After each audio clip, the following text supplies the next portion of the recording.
and welcome to the new series of Drishti IAS. I am Pooja Devedi, and in this segment today, we are going to analyze what is wrong with India's medical education system because many students are going abroad to study medicine. Now, this is a problem that has been brought out by the Russian-Ukrainian war, and this has brought out the deep fault lines that were there with respect to Indian medicine. Now, why do the students go there? There are many push and pull factors that we are going to analyze, and very importantly, facts are important as well as from the perspective of GS Mains paper 2 and 3. This is very important. Let's begin with why is it in the news. Now, the problem of students who are being evacuated from Ukraine, this has brought out that the magnanimity of the magnitude of how many students have been going to abroad, specifically Ukraine, in order to study medicine.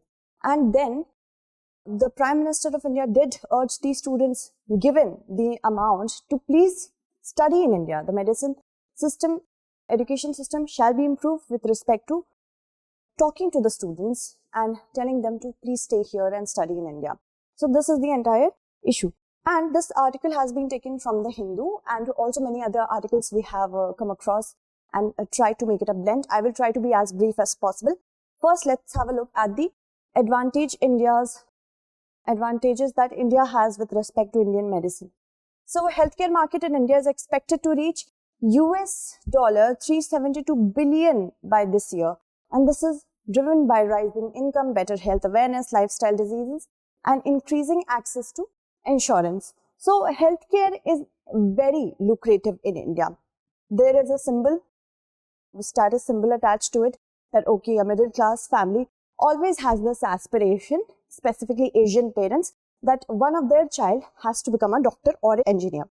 So with respect to that, because they want to break the shackles of maybe the status, economic status as well as social status, they go through that phase.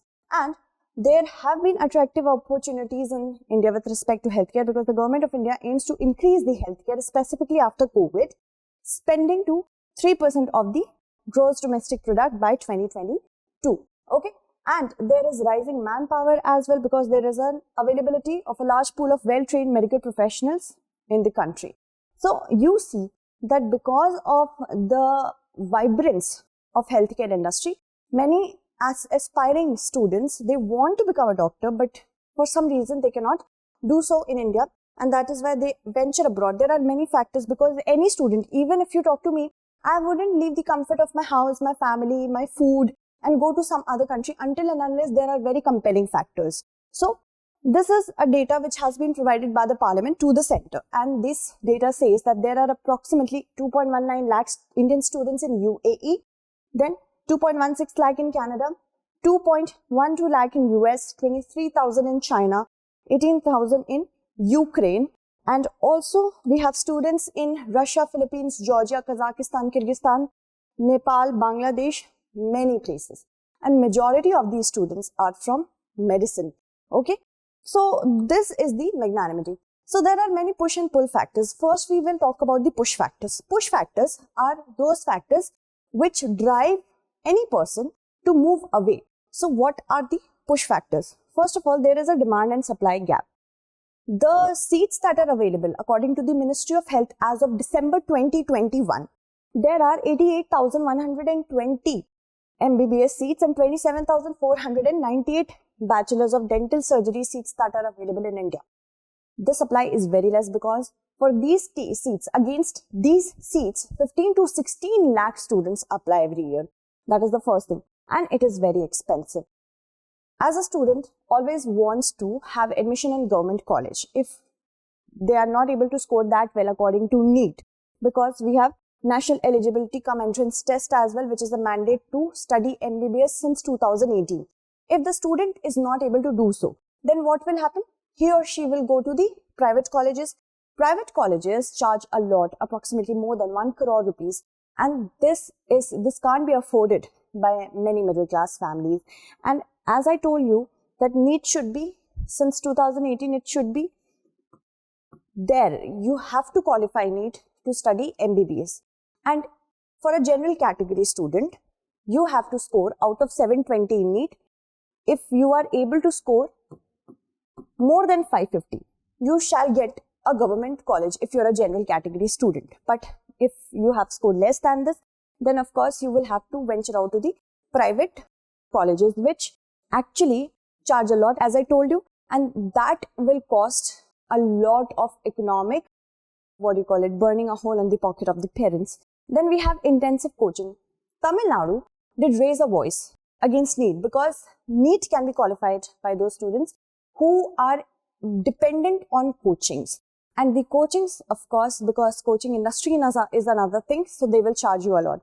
And that is why many state board students are at a disadvantage. So that is also another thing. And then, as I told you, there is a strong status symbol which is attached to becoming a doctor. This can be a push as well as a pull factor. Then moving on, if we talk about the pull factors, as I told you, that first of all, private colleges in India charge you a lot. And what happens in countries such as Ukraine, in China, you can afford to study in medicine in approximately a range of 30 to 50 lakh rupees. And that is very cheap if you compare it to India's medicine sector. Then, as I told you, to get an eligibility for going into your government college under NEET, 550 is a must. But if you want to study abroad, first of all, there is a mandate. Even if you have to study abroad, you have to give NEET. Okay. And even if you are scoring 138, as low as 138, you will be able to study abroad. That is another thing. And then coachings, they can be done away with. Not a lot of strictures are there with respect to the scoring of the NEET, and that is why coachings can be done away with. So these are the many factors. And the impacts are very harmful for India. Because first of all, it's a brain drain. Brain drain because many good brains who might not have a lot of good scores with respect to NEET, but they can be a good doctor, they want to serve in the country, they cannot do so because, of course, we have the policies which are not very merit-based, and such policies might be very harmful in the long run. So, brain drain, even after you prepare for this examination for NEET and you go and study abroad, after that also you have to come in India and give a particular exam which I am going to talk about right now. And not more than 20% of the people who have studied abroad, the medicine sector, from the medicine sector, they are not able to graduate that they are not able to qualify that. And that is another thing. So they go back to that country and start practicing there. Also manpower reduction, because the doctor-patient ratio in India is of 1:1655. That is in India. According to WHO, it should be 1 per 1,000. That is another issue. Brain drain is contributing to that issue as well. It paints a grim picture of India's education policy because of Indian students. Many countries such as China, Philippines, Ukraine, they have seen mushrooming of medical colleges, because it is painting a grim picture of India that Indian students are not able to compete with the Indian medical system, education system of India. That is why they are coming here. So what does it say about India? That is also another thing. Also, as I told you, that there are issues with practicing in India, and that is causing brain drain. Why? Because National Medical Commission, which is a 33-member body, it replaced the Medical Council of India. It advised the students to not enroll in certain countries, such as Kazakhstan, because it offers bilingual course. In India, it should only be monolingual English. Okay, that is another thing. It also had advised the students not to enroll in Kyrgyzstan's medical colleges, because there are certain infrastructural issues that the students are ignoring and going there. Then it does not recognize any medical course that is conducted only online. So that is another problem. Students in Ukraine, when they were told to come back, there was, first of all, the universities were very reluctant to provide them online courses. Even if they could have online courses, they wouldn't have been able to register themselves under this scheme that we have right now in India under an MC. So that is another problem. Indian Medical Councils Act of 1956 tells the students, a student comes back from foreign having completed his or her medical education, so he or she will have to give foreign medical graduate exam to practice in India. Now that is another problem because only about 20% or even less than the number are able to qualify this exam. So what will they do? They will go back to the countries.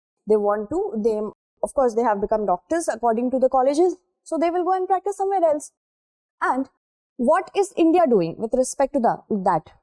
This problem has been acknowledged and undergraduate seats have increased by 72%, and that is comparable from the year 2014. So earlier it was approximately 51,000 and now it has become 1.1 lakh. The problem is that it is still not matching the demand. Supply is there, but still not matching the demand.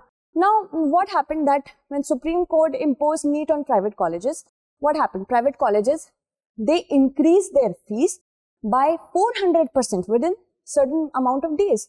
So what happened? Now fees for 50% of the seats in private medical college should be at par with the fees of the state government universities of medicine. This is what the center has done. And also we should know that we should have a criteria for faculty management, a criteria for upskilling of the faculty, and infrastructure should be made available as well. So these are the certain points that we can do. And right now, the problem of the Ukrainian students is as such that they are lingering in uncertainty. Where do they have to complete their education? So they might go to Poland or Armenia or Egypt for completing their education. So there are certain challenges. First, lack of skill. The skill that the lecturers and the professors, they need to upgrade. There is no upgrading facility for that. First, that we need upgradation of skill. And with respect to online infrastructure, medical is falling pretty much back. So we have to make sure that first we had the COVID-19 pandemic, then we have the war. So you see that medical should also upgrade its system with respect to online courses. So that is another thing. There is lack of research and innovation, and because of that, it is not very easy to find clinical and non-clinical professionals. So first that.